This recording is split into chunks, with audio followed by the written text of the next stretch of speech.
Bismillahirrahmanirrahim. Assalamualaikum warahmatullahi wabarakatuh. Baiklah, saya atas nama Mutahara Arif Putri dari Prodi Ekonomi Syariah semester 2. Baiklah, dalam video kali ini saya ingin menjawab pertanyaan untuk tugas final yang diberikan kepada saya dari Bapak Abdullah Jawawi selaku dosen pengampu ulumul hadis. Jadi pertanyaan yang pertama yang saya akan jawab adalah, apa pengetahuan baru yang Anda dapatkan setelah belajar ulumul hadis? Jadi yang pertama yang saya dapatkan dari belajar ulumul hadis adalah saya mengetahui tentang kodifikasi hadis, bahwasanya hadis itu melalui banyak proses dalam pembukuannya, dan pada masa Bani Umayyah yang dipimpin oleh Umar bin Abdul Aziz disitulah Umar bin Abdul Aziz membukukan hadis tersebut.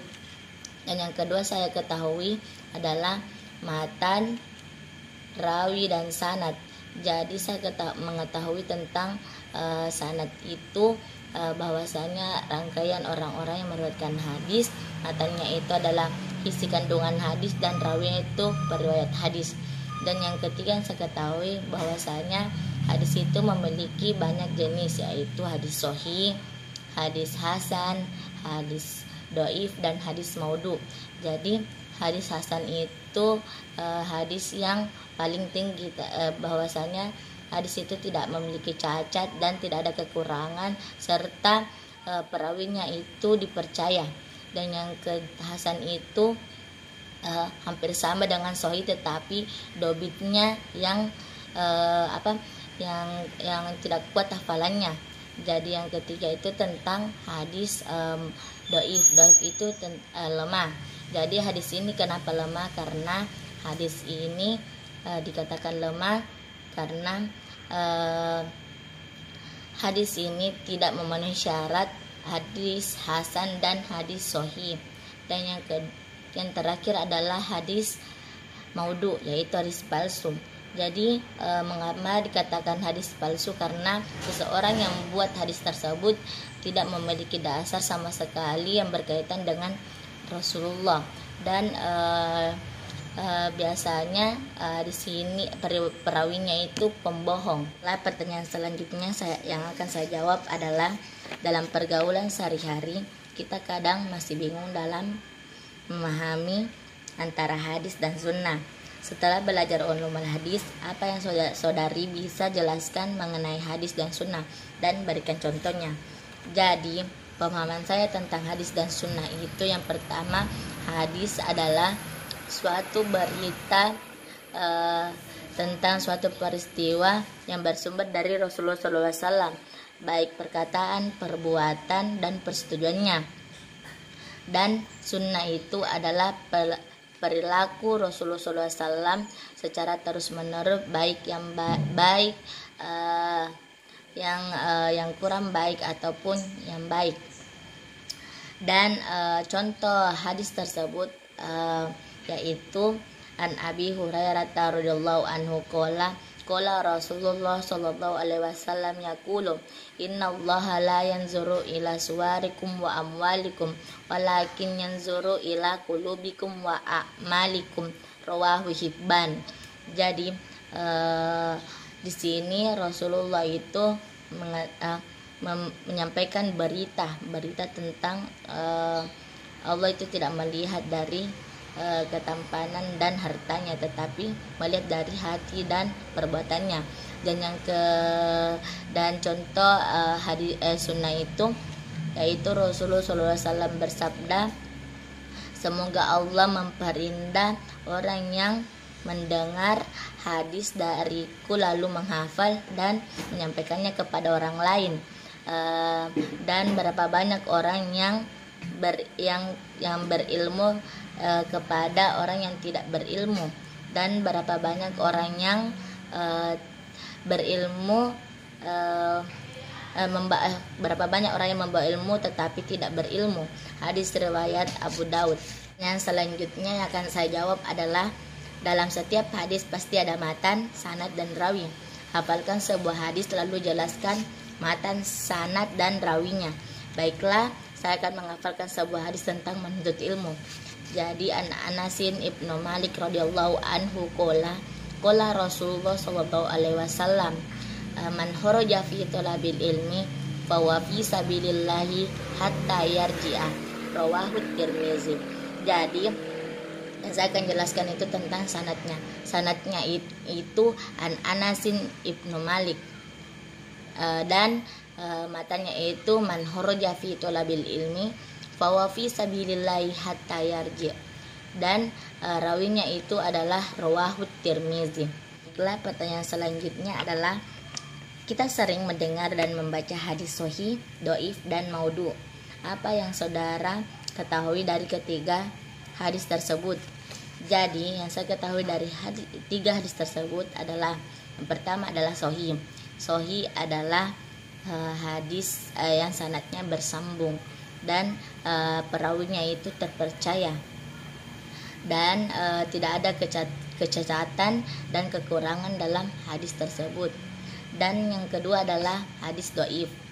Dhaif itu adalah lemah. Jadi mengapa dikatakan lemah? Bahwasanya hadis dhaif ini tidak memenuhi syarat dari hadis sahih dan hasan. Misalnya apakah biasanya perawinya itu tidak dipercaya, atau ada kecacatan dalam hadisnya. Dan yang ketiga adalah maudhu, yaitu palsu.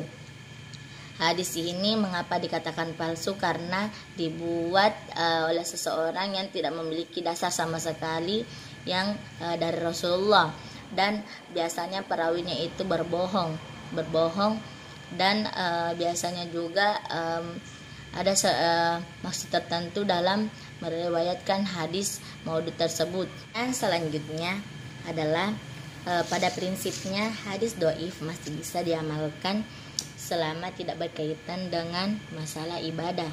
Sedangkan hadis maudhu sama sekali tidak boleh diamalkan dalam hal dan keadaan apapun.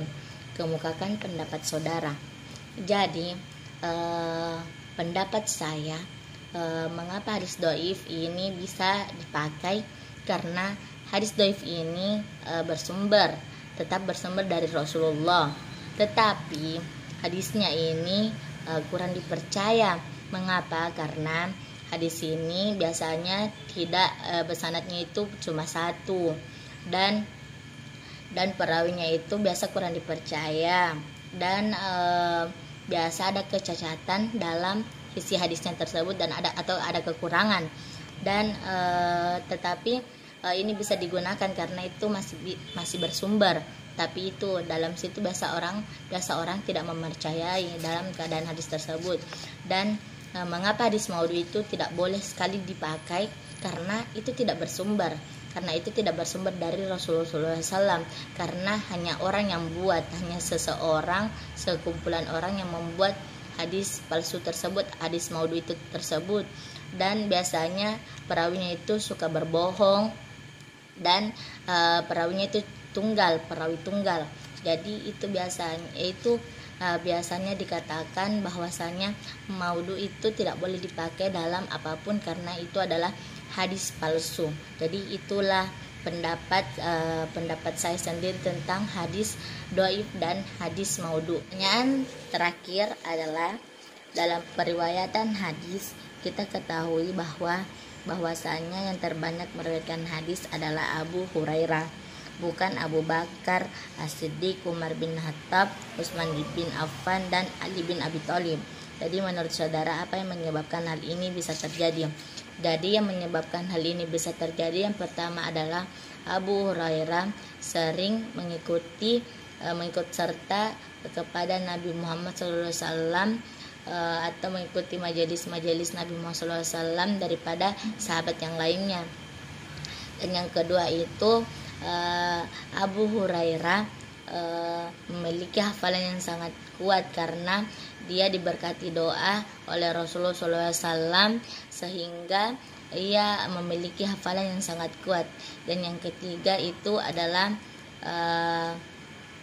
ia gemar bercerita tentang hadisnya, bukan ia gemar bercerita, tetapi dia mengetahui bahwa dia harus menyebarluaskan hadis-hadis tersebut karena rasa tanggung jawabnya terhadap agama dan hidupnya.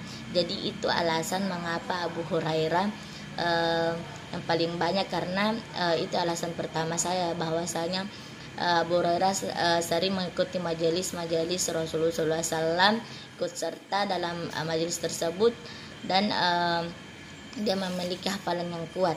Baiklah, mungkin cukup sekian jawaban dari saya. Kurang dan lebihnya mohon dimaafkan. Syukron, wassalamualaikum warahmatullahi wabarakatuh.